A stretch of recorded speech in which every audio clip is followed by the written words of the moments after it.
Yuk balik lagi sama gue di channel Bernardin dan salam profit. Oke guys, jadi sebelumnya saya akan atau mau mengucapkan selamat hari raya Paskah buat teman-teman sekalian yang merayakan ya, dan juga selamat hari Minggu ya buat yang liburan, berakhir pekan dan lain sebagainya.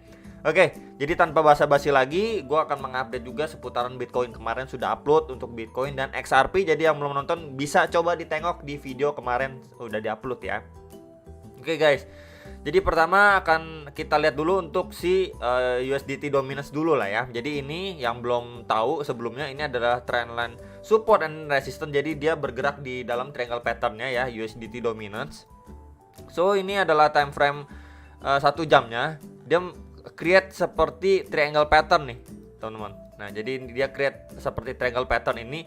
So ini secara time frame 1 jam. Kalau misalkan dia mampu breakout and then target potensial targetnya, dia pasti nge-reach ke highest point sebelumnya di sini. Nah di sini ya, di sekitaran 4,55%-nya. Kalau mampu break dari area sini ya, di level ini dia mampu break, dia kemungkinan akan visit lagi di trendline yang sebelumnya jadi support, kemudian di flip menjadi resistance, itu di trendline bagian atas ini, yaitu di sekitaran 4,65% dan lain sebagainya. Jadi kalau misalkan dia malah mampu breakout dari triangle pattern ini, so yang akan kita lihat untuk si Bitcoin akan kebalikannya. Jadi Bitcoin akan koreksi, sedangkan si USD dominasinya kalau misalkan menguat.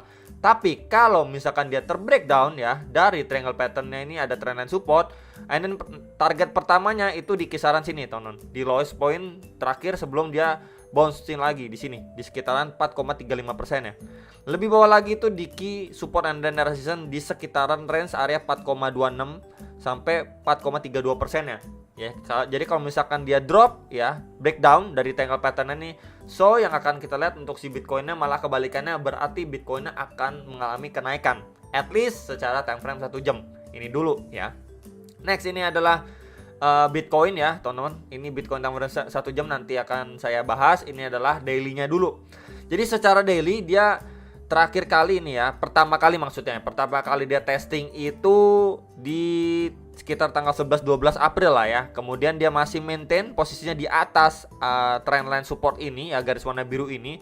Cuman memang belum ada pergerakan yang signifikan, walaupun ketika dia testing kemudian mantul nih ya, langsung dibalas dengan red candle yang cukup besar nih ya, jadi balok merah cukup besar. So mungkin kita akan melihat di sekitaran Selasa ataupun Senin besok baru akan kita lihat market berjalan ke arah mana, karena memang sekarang kan masuk ke long weekend kan. Jadi market ya masih sideway gitu-gitu aja lah ya kisaran-kisarannya.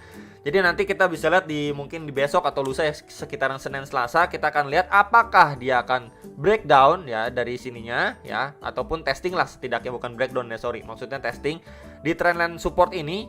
Itu mungkin di sekitaran 39.500 dolar lagi ya, atau malah dia untuk melanjutkan penguatannya, setidaknya testing dari tarikan Fibo ini di golden ratio di sekitaran 42.000 sampai 43.200 dolar ini yang menjadi concern saya pribadi yang sudah saya infokan ke teman-teman sekalian. Ini adalah confluence of support and resistance juga. Jadi ada kemungkinan untuk dia kena reject di area sini. Harus berhati-hati, kalau dia di area sini kena reject berarti dead cat bounce, itu berarti bisa aja dia drop untuk lebih dalam lagi atau lebih signifikan lagi.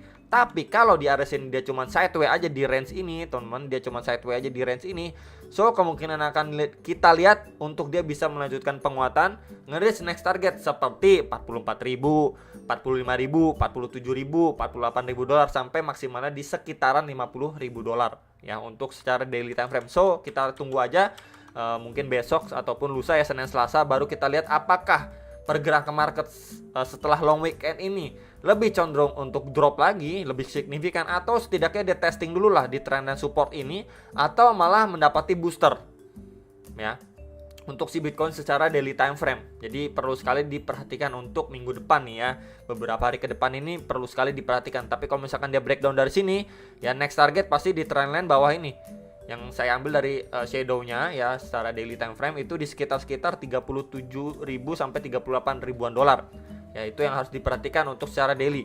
Next ini adalah secara hourly khususnya 1 jam ya. Jadi memang kemarin saya sudah sampaikan, memang kalau misalkan kita lihat pergerakan harga di dalam channel seperti ini ya, ini channel seperti ini, kemarin sudah saya infokan, bahkan waktu dia di sini juga sudah saya sampaikan juga kecenderungannya breakdown kecenderungannya memang lebih breakdown ya, ke arah breakdown ketimbang dia mengalami percepatan tren. Itu chance-nya atau persentasenya lebih kecil.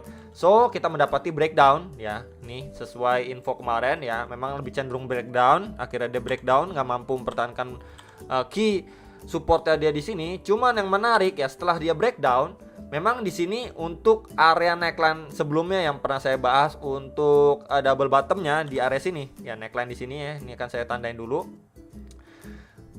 Si Bitcoin ini belum mampu benar-benar breakout, cuman false break. Kita bisa lihat ya, beberapa kali percobaan di sini dia false break aja nih ya, 1 ya, kemudian ini 2, kemudian ini 3, 4 ya, beberapa kali mencoba ya, 4, bahkan ini juga break false lagi, ini juga false lagi nih. Jadi lumayan banyak ya, sekitar 6 sampai 5 kali percobaan nggak mampu break di atas ataupun maintain posisinya di atas $40.500. So yang harus kita lihat untuk sekarang ini terbentuk juga sebuah trend line support. Ya ini akan saya tandain dulu ya. Nah ini kurang lebih seperti ini ya. Nah ini trend line support yang sekarang ini di-maintain oleh si Bitcoin. So kalau pertama yang harus kita lihat ataupun saya pribadi inginkan ya, kalau misalkan Bitcoin mau kita lihat nge-reach next target resistance, yang pertama harus di-break adalah area strong resistance ini. Ya, dia harus mampu breakout true breakout dulu dari kisaran $40.500-an ya sampai kisaran $40.600-an. Next target di highest point sebelumnya di sini, teman-teman. Sebentar akan saya tandain di sini. Di sekitaran $41.500 lah, sekitar area itu next target yang cukup strong. Sebelum dia nge-reach ke beberapa target selanjutnya seperti $42.000 sampai $42.300, next lagi $42.800 sampai $43.300. Jadi itu beberapa PR untuk si Bitcoin ya, ataupun resist-resistnya untuk jangka pendek sampai menengah. Tapi kalau misalkan dia breakdown dari trend line support ini, so potentially yang akan dia visit itu di kisaran berapa bro, gitu kan biasa pertanyaannya.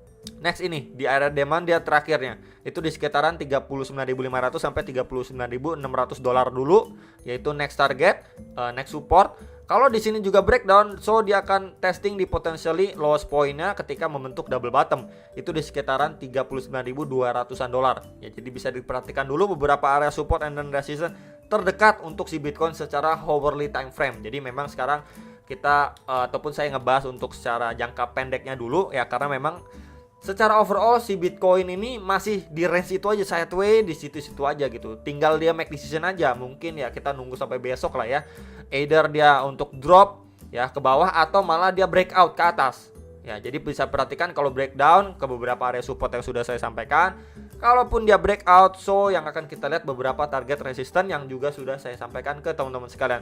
Tentunya jangan lupakan untuk outlook yang ini ya, secara daily time frame. Jadi kalau misalkan dia terbreakdown di bawah 39.500-an, so potentially next target ke kisaran 37.000 sampai $38.000. Nah, itu untuk berhati-hati ya, ataupun ya pokoknya hati-hati lah ya buat kita semua ataupun teman-teman sekalian yang mau melakukan transaksi ataupun trading ya di khususnya Bitcoin ataupun maupun altcoinnya ya. Jadi itu aja teman-teman sekilas yang pengen saya sampaikan untuk Bitcoin secara hourly, daily time frame dan juga USDT dominance-nya. So hopefully memang USDT dominance ini malah breakdown dari triangle pattern-nya ya. So potentially kalau misalkan dia terbreakdown, berarti kita akan soon melihat untuk si Bitcoin ini mampu breakout dari kisaran 40.500-an sampai 40.600-an dolar ini ya. Cuman kalau misalkan USDT dominance malah breakout ke atas, ya udah untuk si Bitcoinnya malah dia breakdown ke bawah. Jadi keterbalikannya gitulah ya kurang lebihnya. Jadi itu aja yang bisa saya sampaikan. Semoga bisa bermanfaat. Kalian tentunya bisa analisa kembali sebelumnya decision atas transaksi kalian masing-masing. Dan sekali lagi selamat hari Minggu. Sampai jumpa untuk next video. Salam profit.